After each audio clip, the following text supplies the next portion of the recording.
സ്ഥിരത പുലർത്തുന്ന സൈനബയുടെ അടുത്ത സുഹൃത്ത്. ഉമ്മു സൈനബ സ്വലാത്തിന്റെ പ്രാധാന്യം കനിവോടെ പഠിപ്പിക്കുന്ന സൈനബയുടെ മാതാവ്.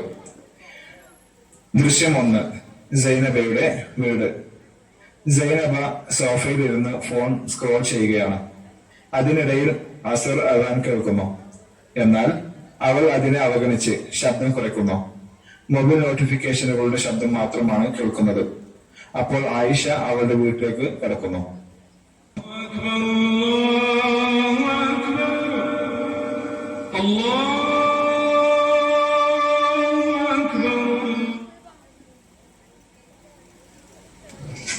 അസ്സലാമലൈക്കും സൈനബ. വലൈക്കും സലാം ആയിഷ, അകത്തേക്ക് വരൂ. സൈനബ, അതാൻ കഴിഞ്ഞു. നീ അസർ നമസ്കരിച്ചോ? ഇല്ല, ഞാൻ ചിന്തിച്ചുകൊണ്ടിരുന്നു, പക്ഷെ ശ്രദ്ധ തിരിഞ്ഞുപോയി. സമയമുണ്ടല്ലേ? സൈനബ, നീയുടെ നമസ്കാരം വൈകിപ്പിക്കുന്നു. ഇന്നലെ മെനന്നാൾ പലപ്പോഴും നമസ്കാരം ആദ്യം ചെയ്യണം, അവസാനമല്ല. എനിക്കറിയാം ആയിഷ, പക്ഷെ എനിക്ക് പലപ്പോഴും താല്പര്യം തോന്നുന്നില്ല. പഠനവും കുടുംബവും മറ്റു കാര്യങ്ങളെല്ലാം ചേർത്ത് ചിലപ്പോൾ മറന്നു പോകാണ്. സൈനബ, മുഹമ്മദ് നബി സല്ലല്ലാഹു അലൈഹി വസല്ലം പറഞ്ഞത് ഓർമ്മയുണ്ടോ? ഒരാളുടെ ഖിയാമത്ത് നാളിൽ ആദ്യം ചോദിക്കപ്പെടുന്ന കാര്യം അയാളുടെ നമസ്കാരത്തെ കുറിച്ചാണ്. അത് നല്ലതാണെങ്കിൽ അയാളുടെ ബാക്കിയുള്ള പ്രവൃത്തികളും നല്ലതായിരിക്കുന്നതാണ്. പക്ഷേ അത് മോശമാണെങ്കിൽ അയാളുടെ ബാക്കിയുള്ള പ്രവൃത്തികളും മോശമായിരിക്കുന്നതാണ്. ഇത് സീരിയസ് ആണ് ആയിഷ, പക്ഷെ എനിക്ക് ആവശ്യമായി തോന്നുന്നില്ല. എനിക്ക് സമയം വേണം ഇത് മനസ്സിലാക്കാൻ.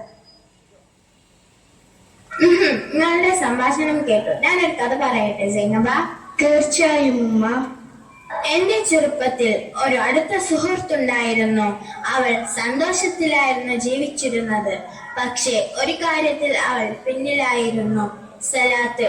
അവൾ പലപ്പോഴും പറയുമായിരുന്നു, പിന്നീട് ചെയ്യും, സമയമുണ്ട്. ഒരു ദിവസം അവൾ മരണപ്പെട്ടു.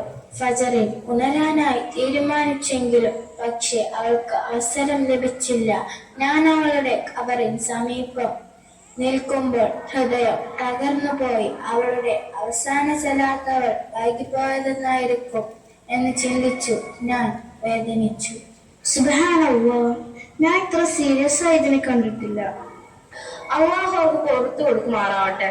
ആയിഷ ഗൗരവത്തോടെ ഒരു ഖുർആൻ വാക്യം പാരായണം ചെയ്യുന്നു. أعوذ بالله من الشيطان الرجيم. بسم الله الرحمن الرحيم. فأقيموا الصلاة إن الصلاة كانت على المؤمنين كتابا موقوتا. നിങ്ങൾ നമസ്കാരം മുറപ്രകാരം തന്നെ നിർവഹിക്കുക. തീർച്ചയായും നമസ്കാരം സത്യവിശ്വാസികൾക്ക് സമയം നിർണയിക്കപ്പെട്ട ഒരു നിർബന്ധ ബാധ്യത തന്നെ. അധ്യായം 4, വചനം 103. സൈനബ, നമസ്കാരം ഒരു പ്രതിരോധമാണ്. അത് നിന്നെ പാപത്തിൽ നിന്ന് സംരക്ഷിക്കും, മനസ്സിനെ ശുദ്ധീകരിക്കും, അള്ളാഹുവിലേക്ക് എത്തിക്കാൻ സഹായിക്കും. നമസ്കാരത്തിന്റെ പ്രാധാന്യം എനിക്ക് മനസ്സിലായി. ഇനി മുതൽ ഞാൻ നമസ്കാരം നഷ്ടപ്പെടുത്തില്ല, വൈകിപ്പിക്കില്ല, അവഗണിക്കില്ല. ഇത് തന്നെയാണ് നല്ല തീരുമാനം. സൈനബ, മഗ്‌രിബ് ആവാറായി. നമുക്കൊന്നിച്ച് നമസ്കരിക്കാം. അൽഹംദുലില്ലാ, എന്റെ മോളെ, അള്ളാഹുവിലേക്ക് നീ ഒരു പടി നീങ്ങുമ്പോൾ അവൻ നിന്റെ അടുത്തേക്ക് അനേകം പടികൾ വരും. അവൻ ഒരിക്കലും നിന്നെ കൈവിടുകയില്ല. ഇനി നമുക്കൊന്നിച്ച് നമസ്കരിക്കാം.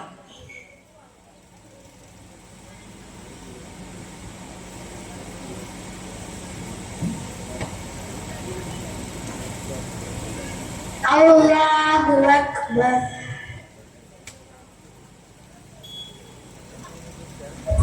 നമസ്കാരം ഒരു കടമ മാത്രമല്ല, അത് നമ്മുടെ ആത്മാവിലെ രക്ഷയാണ്. ശാന്തയും അനുഗ്രഹമുള്ള ജീവിതത്തിന് അത് ആവശ്യമാണ്.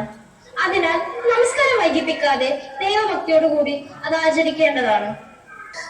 അസ്സലാമു അലൈക്കും വറഹ്മത്തുള്ളാഹി വബറകാതുഹു.